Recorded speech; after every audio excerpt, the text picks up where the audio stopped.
কোনো সৃষ্টির চেয়ে, সেটাই আপনাকে অন্যদের থেকে পৃথক করেছে। শয়তান তা জানে, আর তাই সে মানুষের শারীরিক সৌন্দর্যকে কাজে লাগিয়ে তাদের আত্মিক সৌন্দর্যকে কুৎসিত করতে চাইবে। এটাই তার লক্ষ্য। এখন এটা বলার পর সে কিভাবে আমাদের পিতামাতাকে রাজি করালো, এটা লম্বা একটা ঘটনা। আমি তার একটি সংক্ষিপ্ত রূপ আপনাদের সামনে উপস্থাপন করছি।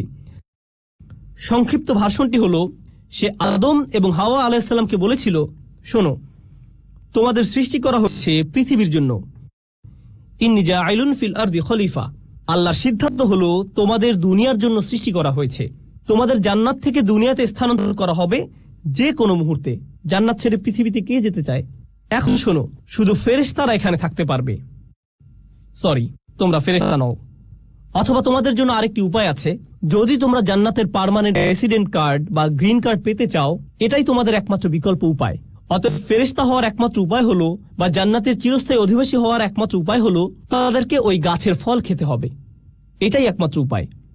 তো সে বলল, আনতাকুনা মালাকাইনি আও তাকুনা মিনাল খালিদিন।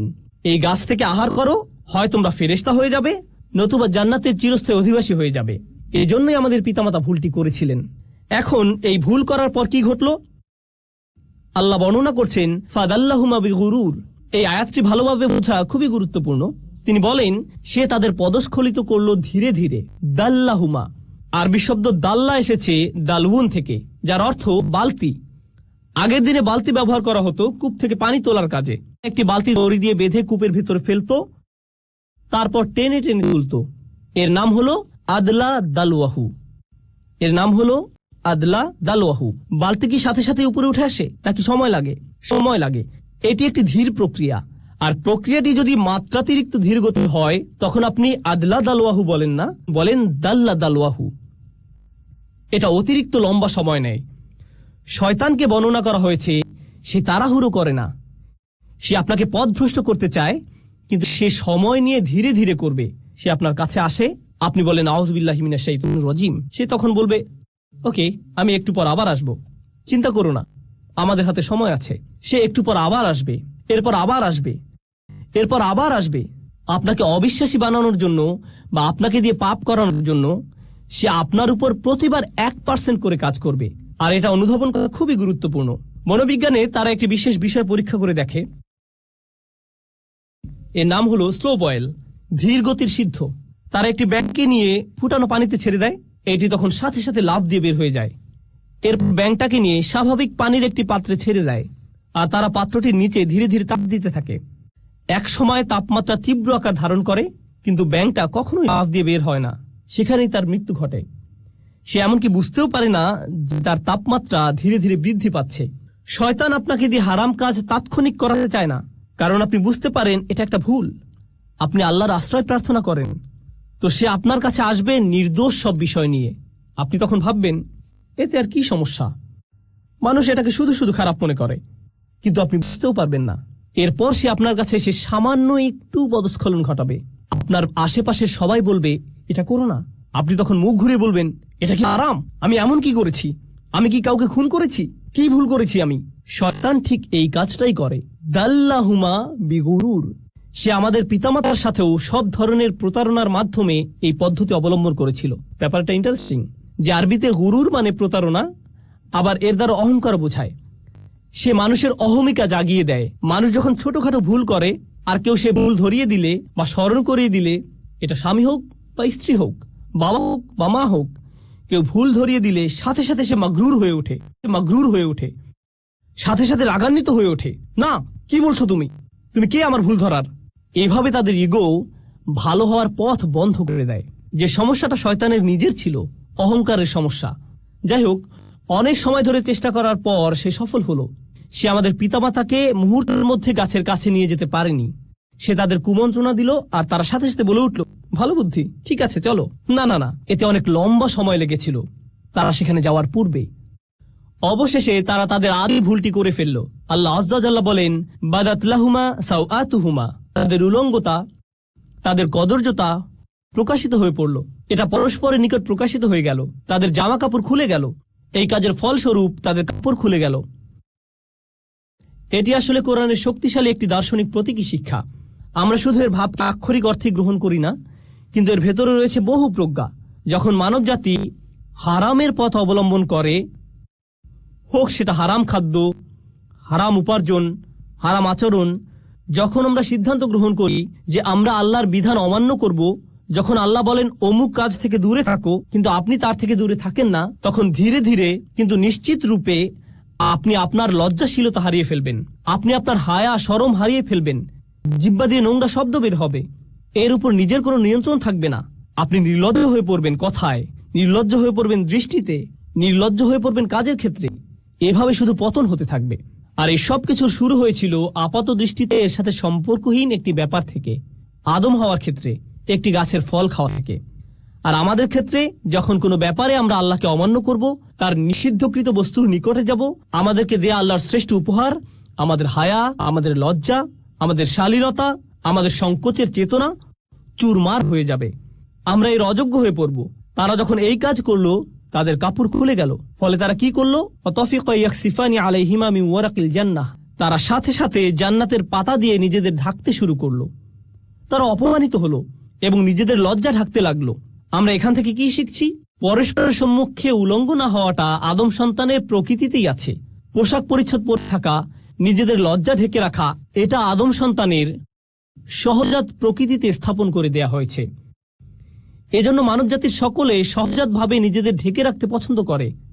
বাচ্চা মেয়ে বা বাচ্চা ছেলে সামান্য বুদ্ধি হলেই 2 বছর বয়স, 3 বছর বয়স বা 4 বছর বয়স, খুবই ছোট, তাদের কোনোভাবেই এখনো বুদ্ধিমান সচেতন প্রাণী বলা যায় না। কিন্তু মা জামা পরানোর সময় বাবা যদি সামনে এসে যায়, তারা লজ্জিত হয়ে পড়ে, তারা কম্বলের নিচে লুকিয়ে পড়ে। আল্লাহ মানব জাতির ভেতরে প্রাকৃতিকভাবেই লজ্জার চেতনা স্থাপন করে দিয়েছেন। কিন্তু তখন কি হয়? যখন শয়তান কুমন্ত্রণার পর কুমন্ত্রণা দিতে থাকে, সে কুৎসিত সবকিছুকে মানুষের নিকট সুন্দর হিসেবে উপস্থাপন করে। শয়তান তাদের কাজগুলোকে তাদের নিকট সুন্দর হিসেবে উপস্থাপন করে। ঈমান থাকলে, বিশ্বাস থাকলে, আল্লাহ যাকে কুৎসিত বলেছেন আমরাও তাকে কুৎসিত মনে করি, আল্লাহ যাকে সুন্দর বলেছেন আমরাও তাকে সুন্দর মনে করি। কিন্তু যদি শয়তানকে আপনার অন্তরে প্রবেশ করতে দেন, যে জিনিসগুলো কুৎসিত মনে হওয়ার কথা ছিল তা আপনার কাছে সুন্দর মনে হওয়া শুরু করবে। এরপর সমাজের অবস্থা এমন পর্যায়ে এসে উপনীত হয়, আপনি যত কম জামা কাপড় পরবেন, আপনার জামা কাপড় যত খোলামেলা হবে। রাসূল যেমন বলেছেন, কাসিয়াত আরিয়াত সাল্লাল্লাহু আলাইহি সাল্লাম, এক সময় মহিলারা এমন ভাবে জামা কাপড় পরবে, যদিও তাদের শরীরে কাপড় থাকবে কিন্তু দেখতে মনে হবে উলঙ্গ। জামা কাপড় এমন টাইট হবে, মনে হবে যেন শরীরের উপর রং করা হয়েছে, কোনো কিছু সে পরিধান করেনি। অবস্থা এমনই হবে এক সময়, আর এটাই মানব জাতির কাছে সুন্দর মনে হবে। কিন্তু পক্ষান্তরে প্রসঙ্গত এটা শয়তানের ফাঁদ। মানব জাতির চূড়ান্ত ব্যর্থতা হবে তখন যখন নির্লজ্জতাকে সুন্দর মনে হবে, উদযাপন করা হবে। প্রসঙ্গত তারা কি করে? এখানে উপস্থিত অনেক যুবক ছেলের জন্য সিয়াম পালন করা অনেক কঠিন মনে হয়, কারণ সে নিজে নিজে প্রতিজ্ঞা করেছে রমজানে সে কোনো মুভি দেখবে না। ওরা আপনাকে মুভি দেখার জন্য কিভাবে প্ররোচিত করে? ওরা ট্রেইলার বানায়, আর এই ট্রেইলারগুলোতে কি দেখানো হয়? হয়তো এটি কোনো অ্যাকশন মুভি ট্রেইলার, বিস্ফোরণ হচ্ছে, একটি গাড়ি আরেকটি ধাওয়া করছে, ফাইট হচ্ছে, ঠিক মাঝখানে কোথাও তা উলঙ্গ একটি দৃশ্য যোগ করে দিবে কয়েক সেকেন্ডের জন্য। মুভির গল্পের সাথে এর কোনো সম্পর্ক নেই। তারা এটা দিয়ে লোভ দেখায় যেন আপনি বলে ওঠেন, ওহ আমাকে এখন এটা দেখতে হবে। তারা এভাবে আপনাকে আটকে ফেলে। তারা বেহায়াপনাকে উদযাপন করে। তারা এমন জিনিস উদযাপন করে যা মানব জাতির দৃষ্টির আড়ালে লুকিয়ে থাকার কথা ছিল। এরপর আছে অন্য প্রান্তের কিছু লোক। আমাদের সব সময় শালীন থাকতে হবে, আমাদের লজ্জা থাকতে হবে, আমাদেরকে নিজেদের হায়া শরমের সংরক্ষণ করতে হবে। আস্তাগফিরুল্লাহ। এখন আপনি সারা জীবন ধরে সব সময় চোখ নিচু করে রাখেন। জীবনে মাটি আর ঘাস ছাড়া কোনো কিছু আপনার চোখে পড়েনি। যে মেয়েকে বিয়ে করবেন এমনকি তার দিকেও চোখ তুলে তাকান না। এমনকি বিয়ে হওয়ার পরেও কিছু কিছু মুসলিম সংস্কৃতিতে আমরা এতই ধার্মিক যে আমরা কোরআনের চেয়েও বেশি ধার্মিক। আমরা রাসূল সাল্লাল্লাহু আলাইহি সাল্লামের সুন্নাহ থেকেও বেশি ধার্মিক। স্ত্রী সবসময় জিলবাব, হিজাব পরে থাকে, এমনকি ঘরের ভেতরেও সে এমনকি তার স্বামীর জন্যও সাজে না, এমনকি তার স্বামীর জন্য সুন্দর পোশাক পরে না। সে কখনো তার স্বামীকে নিজের দিকে আকৃষ্ট করার চেষ্টা করে না। যদি জিজ্ঞেস করেন কেন এমনটা করো না, সে বলবে আস্তাগফিরুল্লাহ, আস্তাগফিরুল্লাহ। এটা আস্তাগফিরুল্লাহ নয়, তুমি যে স্বামীর কাছেও নিজেকে ঢেকে রাখো এটাই আস্তাগফিরুল্লাহ।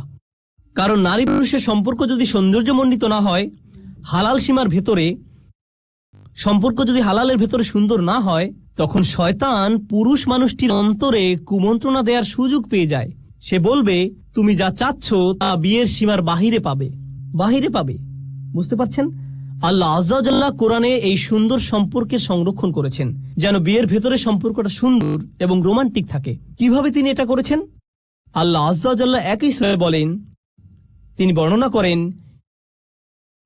ইয়া বানি আদামা খুযু যিনাতাকুম ইনদা কুল্লি মসজিদ, হে বনি আদম, তোমরা প্রত্যেক নামাজের সময় সাজসজ্জা পরিধান করে নাও। পরবর্তী আয়াতে তিনি বলেন, কুল মান হাররামা যিনাতাল্লাহ, বলো কে হারাম করেছে আল্লাহর সৌন্দর্য উপকরণ। এখান থেকে আমরা শিখতে পারি, আল্লাহ এই সৌন্দর্য সবসময় ঢেকে রাখার কথা বলছেন না। আল্লাহ বলছেন এই সৌন্দর্য প্রদর্শন করার জন্য উপযুক্ত জায়গা আছে, এর জন্য উপযুক্ত পরিবেশ রয়েছে। তিনি আপনার এই সৌন্দর্যকে অস্বীকার করছেন না। তিনি এটা তৈরি করেছেন যেন আপনি এর প্রতি আকৃষ্ট হন, কিন্তু উপযুক্ত মাধ্যমে এটা পেতে হবে। এই জন্যই তিনি এই সৌন্দর্য সৃষ্টি করেছেন। তাই তিনি বলছেন, ইউয়ারি সাওআতিকুম ওয়ারিশান কদ আনজালনা আলাইকুম লিবাসান ইউয়ারি সাওআতিকুম ওয়ারিশান। সুবহানাল্লাহ, আমি তোমাদের জন্য পোশাক অবতীর্ণ করেছি, আমি পোশাক নাজিল করেছি। আল্লাহ এই আয়াতে বলছেন, পোশাকও কোরআনের মতো, ওহির মতো আল্লাহর নাজিলকৃত একটি উপহার। যেভাবে আমরা কোরআনকে সাজাই, সেভাবে আমাদের সুন্দর পোশাক পরিধান করার কথা। শালীন কিন্তু সুন্দর পোশাক, যেন এটি আমাদের কদর্যতাকে ঢেকে রাখে।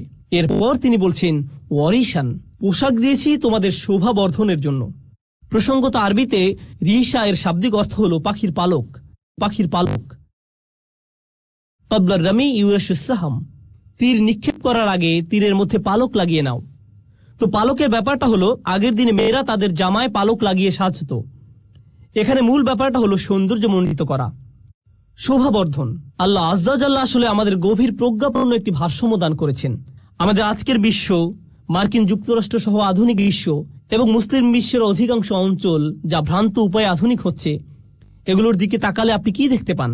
আপনি দেখতে পান সুন্দর সুন্দর রাস্তাঘাট, আধুনিক সব দালান কোঠা, সরকার ব্যবস্থা, টেকনোলজি, ভালো ভালো কত কিছু ঘটছে।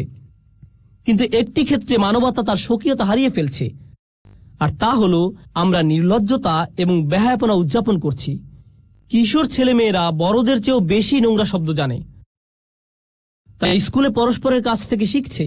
মোবাইল ডিভাইসের মাধ্যমে এমন সব জিনিসের দ্বার আপনার নিকট উন্মোচিত হচ্ছে যা আপনার আত্মাকে একেবারে ধ্বংস করে ছাড়বে। প্রতি মুহূর্ত, সব সময় এসব ছবি দ্বারা আক্রান্ত হচ্ছেন প্রতিনিয়ত, এসব শব্দ দ্বারা, এসব মেসেজ দ্বারা। একদিকে আমাদের নিজেদের রক্ষা করতে হবে।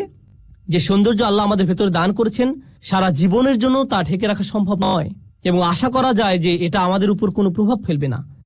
এর জন্য দরকার উপযুক্ত একটি রাস্তা, উপযুক্ত একটি উপায় দরকার, অর্থপূর্ণ এবং উদ্দেশ্যপূর্ণ উপায়ে এর মুক্তি দরকার। আর তা হলো বিবাহ নামক প্রতিষ্ঠান। এটাই সেই প্রতিষ্ঠান। আল্লাহ আজ্জা ওয়া জাল্লা আমাদের খুব সুন্দর প্র্যাকটিক্যাল একটা ধর্মদান করেছেন। তিনি আমাদের থেকে সাধু সন্ন্যাসী হওয়া আশা করেন না। সাহাবারা রাদিয়াল্লাহু আনহুম আজমাইন তথা রাসূল সাল্লাল্লাহু আলাইহি ওয়াসাল্লামের সঙ্গীদের ইসলামের পূর্বেও একটি জীবন ছিল, আর সে সময় তারা ঠিক এমন ছিলেন না যে আস্তাগফিরুল্লাহ ওইদিকে আপুরা আছেন। সে সময় তারা এমন জীবন পার করেননি। ইসলামের পূর্বে তাদের কারো কারো রোমান্টিক জীবন ছিল, কেউ কেউ এমনই ছিলেন। এমনকি ইসলাম গ্রহণ করার পরেও সেই জীবন থেকে বের হয়ে আসা তাদের জন্য কষ্টকর ছিল। একদিন এক সাহাবী রাসূল সাল্লাল্লাহু আলাইহি ওয়াসাল্লামের কাছে এসে বললেন, ইয়া রাসূলুল্লাহ, আমি খুব দুঃখিত, আমি রাস্তায় এক মেয়েকে চুম্বন করে ফেলেছি। একজন সাহাবী এটা করেছেন রাস্তায়। রাসূল সাল্লাল্লাহু আলাইহি ওয়াসাল্লাম তাকে কয়েক রাকাত নামাজ পড়তে বললেন, কারণ তিনি ধীরে ধীরে ভালো হচ্ছেন, তিনি আস্তে আস্তে ভালো হওয়ার দিকে এগিয়ে যাচ্ছেন। আমি বলছি না যে এমনটা করা আপনাদের জন্য বৈধ। যারা মাত্র ইসলামে প্রবেশ করেছেন, এটা তাদের জন্য একটা জার্নি ছিল। রাসূল সাল্লাল্লাহু আলাইহি ওয়াসাল্লাম তাকে এভাবে ধমক দেননি। তুমি কি আদম আলাইহিস সালামের ঘটনা শোনোনি? তুমি কি জানো না এই কারণে আমাদেরকে জান্নাত ত্যাগ করতে হয়েছিল, আর তুমি সেই শয়তানের পদাঙ্ক অনুসরণ করছো? না, তিনি লম্বা কোনো লেকচার দেননি। জাস্ট 2 রাকাত নামাজ পড়ো, আল্লাহর কাছে ক্ষমা চাও, এমনটা যেন আর না ঘটে। নিজের উপর এত কঠোর হবে না। আপনাদের কেউ কেউ অতীতে ভুল করেছেন, আর কেউ কেউ এখনো করে যাচ্ছেন। আল্লাহর কাছে ফিরে আসার এটাই সেরা সময়। কয়েক রাকাত নামাজ পড়ে আল্লাহর কাছে শক্তি সামর্থ্য প্রার্থনা করুন, যেন আপনি সেই সম্পর্কগুলো থেকে বের হয়ে আসতে পারেন, যেন সেই আসক্তিগুলো থেকে বের হয়ে আসতে পারেন। অন্য কাউকে এই সম্পর্কে জানতে হবে না। আপনাকে আমার কাছে এসে বা অন্য কারো কাছে গিয়ে এই অপরাধগুলো স্বীকার করতে হবে না। আল্লাহ জানেন আপনি কিসের মধ্যে আটকে আছেন। আল্লাহ ইতিমধ্যে জানেন। যদি নিজের অন্তরে যথেষ্ট শক্তি না পান এই রমজান মাসে, তবে এই শক্তি আর কখনোই পাবেন না। এই ধরনের সমস্যাগুলো থেকে বের হয়ে আসার এটাই শ্রেষ্ঠ সময়। এর চেয়ে উত্তম কোনো সময় হতে পারে না। তাই আমি আল্লাহ আজ্জা ওয়া জাল্লার নিকট প্রার্থনা করছি, আমাদের মাঝে যারা জীবনে ভুল করেছেন বা এখনো করে যাচ্ছেন, আল্লাহ যেন আমাদের এমন ইমানের শক্তি দান করেন যেন আমরা এই ধরনের ভুলগুলো থেকে বের হয়ে আসতে পারি